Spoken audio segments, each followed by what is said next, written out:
The question is, where am I? So, where are you? Your front porch. Why would you be calling me from my front porch? That's the original part. Okay, then. I call your bluff. What am I doing? Huh? Huh? What am I doing? Hello? Nice try, Randy. Now tell Tatum to hurry up, okay? Bye. If you hang up, you'll die just like your mother. Do you want to die, Sidney? Fuck you, you cretin! By the mid-90s, the horror genre was truly dead. Nightmare on Elm Street, Friday the 13th, Halloween, you know, the last entries in those series at that time had pretty much tanked. Horror movies are a very specific genre. I was trying to create something new and different that we haven't seen before. I wanted it to sort of just be perverse and very sort of satirical, but very real. He was watching a TV special about real murders and kind of started scaring himself as he was watching it. He called a friend, I guess, to help him feel more relaxed. Instead, they ended up talking about scary movies and what's your favorite scary movie and all that. I watched Halloween when I was 10 years old, and it was the scariest movie I ever saw in my life. In fact, it's my favorite movie of all time. And it is the movie that is responsible for me being in business. I was so desperate when I wrote it. I couldn't pay my bills, and I was 3 months behind on my rent. So I came up with this idea for a scary movie, which later became Scream, and I went off to the desert for 3 days and locked myself in a room, and I pounded it out. And came back, gave it to my agent, he threw it out on the market. The next morning, we got a call from Miramax. It's saying, okay, Bob read it, he loved it, he wants to buy it, how much? Dialogue in the Scream script was amazing. I mean, you read it, it just felt real or beyond real. Bob understood it. Bob loved the genre. We bonded instantly. We both looked at each other and said, well, who should direct it? And the first person that came into our minds was Wes Craven. Wes Craven has influenced horror in the 70s with Last House on the Left, in the 80s with Nightmare on Elm Street. You cannot overstate how incredibly influential Wes Craven has been to the horror genre. And I read it, and the humor and the dialogue and everything else it's dangerous in a way, you know, and it has a deep sort of cynical humor to it it's visceral. The opening scene with Drew Barrymore, at that time, of course, was not Drew Barrymore, but I just felt it was so violent. I thought, I'm going to screw up my karma if I do this. So I passed. What happened is I was doing an autograph session at one of these conventions, and a kid must have been 11, something like that. Says, you know, I've seen all your movies. You need to do something kick-ass. The movies you're doing are, you know, they're not kicking ass anymore. You're getting soft. And, you know, that stuck with me. It was Bob that came to me and said, and I've got Drew Barrymore attached. I said, Drew Barrymore? Hello? Hello? Yes? Drew Barrymore played a big role in getting Wes to take another look at the project and see what it really was.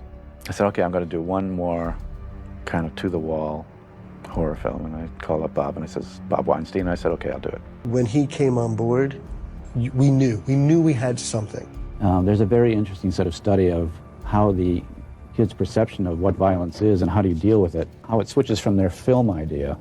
They have to sort of change everything to account for it when it actually happens to them in real life. So it's a very interesting sort of film within a film. They're all the same. Some stupid killer stalking some big-breasted girl who can't act, who's always running up the stairs when she should be going out the front door. It's insulting. I found over the years that one of the key elements, so there's two key elements. One is script. It has to be really, and the other is casting, and you have to find extraordinary people. When we got the call from Drew, Drew read this and wanted to be in the movie. We're like blessed. We're like Drew, who grew up kind of in some of her early films in this type of genre. We're like, wow, how perfect is that? This is something I've always dreamed to do. But I mean, Drew Barrymore played, what, how many seconds is she in the film? She's in the first 15 minutes. Yeah, I mean.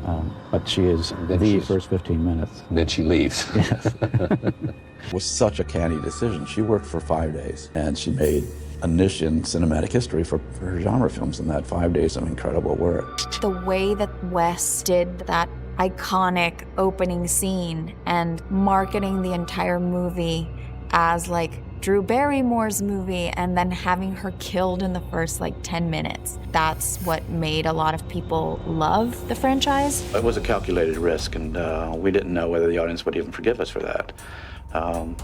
They did. With Drew being attached, That's really what got the rest of the cast into it. And then we had to start our search for Sidney Prescott. Neve Campbell just embodied the innocence, the freshness. She was just perfect.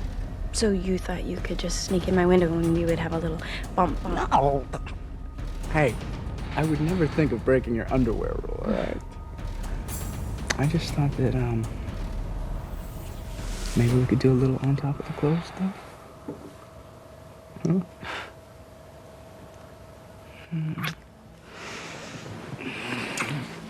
Okay. That's enough. Hey, Billy. Would you settle for a PG-13 relationship? What's that? Get out of here. Come on.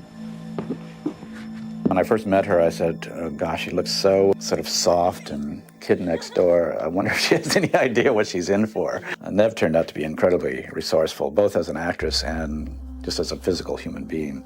So there's a tremendous amount of running, jumping, climbing, falling, fight scenes, an incredible amount of scenes of very, very high emotion, terror and grief and everything else, and just does a terrific job. And she's beautiful without being, quote unquote Hollywood bombshell, big boobs. She's not that. She's like this all-American kind of girl. I had actually just done The Craft the year before and then was doing Party of Five, and it was my second hiatus, and wasn't necessarily sure whether I wanted to do another scary type of movie. But I knew that I wanted to work with Wes, and I went and auditioned for him, and he gave great direction, so it was actually a fun process. I like auditioning. What's your favorite scary movie? The Shining was pretty freaky. That you could call that a horror film because it's really disturbing. The Billy Loomis character, his name even is a tip of the hat to the Halloween movies. I'll never forget that audition because while he was auditioning, and I thought, oh, wow, you're hot. How about this? Your slut mother was sleeping with my dad. And that's the reason my mother left me. What? Think about it. On the off chance I get caught, that motive would have any jury divided for years, don't you think? You took my mother, so I took yours. Totally nailed it. There was just no question. He was Billy. Skeet is a great-looking guy, kind of leader of the pack. But the danger of him is that he's dangerous feeling. Sheriff, I didn't kill anybody. He walks the fine line of both the charming rogue and the absolute psychopath. You ready? Yeah. Jesus. Good one. My turn. And don't forget, stay at the side and don't go too deep. Jesus. She said everybody dies but us. Everybody dies but us. We're gonna carry on and plan the sequel, because let's face it, baby, these days, you gotta have a sequel. You sick fucks. You've seen one too many movies. Well, Sid, don't blame the movies. Movies don't create psychos. Movies make psychos more creative. When you look back now, and his performance is pitch perfect. Jamie Kennedy was another one of those actors who came into my office. He didn't have that much experience. At the time, I was a very struggling actor, and I said, I gotta get in for this movie. It was so clear that he was perfect for the role of Randy. He's the Joker, the wild card. And he's the one that you can't quite figure out, and he can comment on everybody because he's just slightly outside the group. The Randy character is one of the most original characters in the script. The kid who knows the rules. There are certain rules that one must abide by in order to successfully survive a horror movie. For instance, 1. You can never have sex.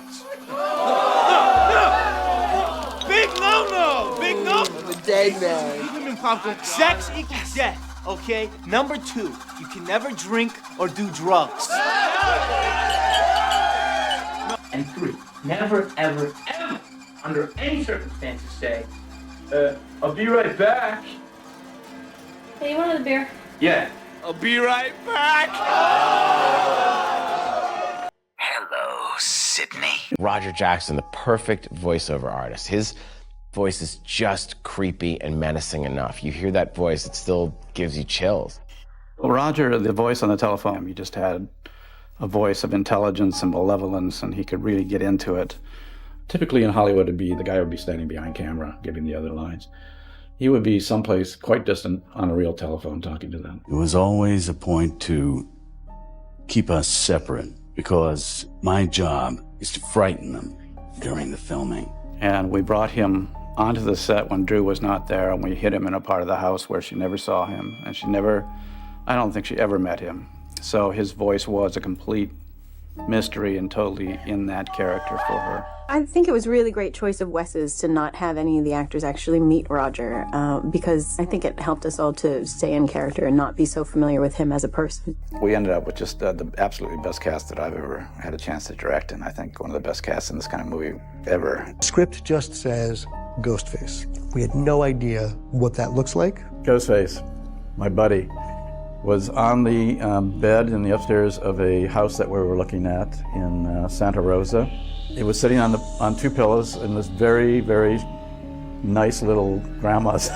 And I said, where did you get this? This is amazing. And we're doing a film about a Ghostface guy. Can we borrow this? The thing about it is it just happens to be so archetypal. Many people compare it to Edvard Munch's The Scream. It has sadness that's almost dreamlike. Underneath the mask, underneath the monster that is out there, that horrible Ghostface killer is us. And I think that is, to me, the most important thing that we all have to do as human beings is stop externalizing evil and look inside of ourselves. The idea that anyone could be the killer but just by putting on the costume and using the voice box was so scary because you didn't know who it was. I thought the reveal was brilliant. I think it was unexpected for audiences. It's one of those moments where you want to just walk up to the writer and shake his hand and go, you've done something no one thought of before. The great red herring is that, of course, there's not one killer. There are two. Surprise, Sidney. Scale 1 to 10, they're freaks. You know, they're a 10. Scream, the new thriller from Wes Craven, rated R, now playing at a theater near you.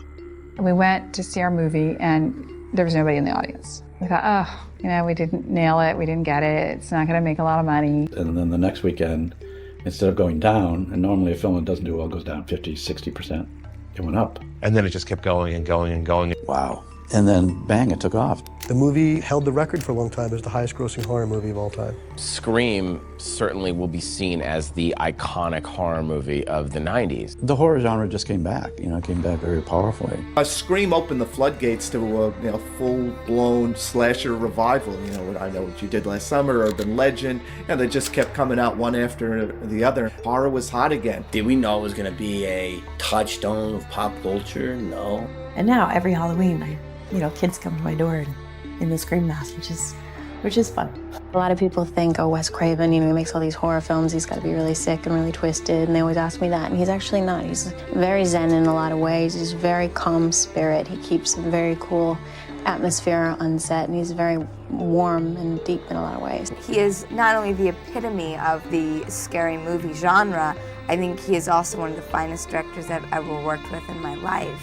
This is done by the master of horror movies. It feels different. Everything, he's so calm and knows exactly what he's doing, and he knows how to pull an emotion out of you like that.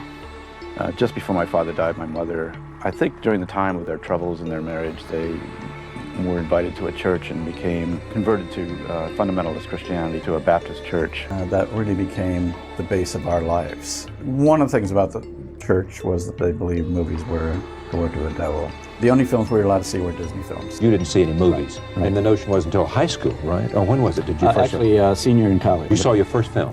First non-Disney film. It was just like, whoa, and completely fell in love with movies. I love strange things like Repulsion and The Tenant. I love Hitchcock films. I love Night of the Living Dead. I like Texas Chainsaw Massacre. I love just about anything Cronenberg did when he was doing those kind of genre films. Alien, I have very eclectic tastes. Tell me the secret to thrillers in a horror film. What do you have to do to make a horror film? What I think is you're dealing with fear. Basically, you're dealing with fear, and you have to get through to those fears. And in that way, you have to know what people are really afraid of. Then you have to cross the line so that you can elucidate those fears in a way, put them into a film in a way that goes beyond necessarily good taste or what is proper in society to speak about. The reason why kids like to go into a theater and experience fear is not because they want to go and be afraid. It's that they have fears that usually they keep under the surface. There's something about a teenager that is quite profound because they're on that tipping point between childhood and adulthood, and they're going through all those huge changes of I'm not a child, I'm an adult, but oh my God, look at this adult world. It's totally screwed up and it's dangerous. And to To have it brought out in a story that's amusing and funny and thrilling is a kind of an exorcism. Something has been released in a way that scared the bejesus out of them, but also lifted something off them. And Scream did that. It was intriguing, it was intelligent, it made you think. Most of the people could not guess who the killer or killers was or were, and the performances were great. In 1978, Halloween was the slasher icon movie. It spawned a genre, and I think Scream reinvented a genre. And the best movie is...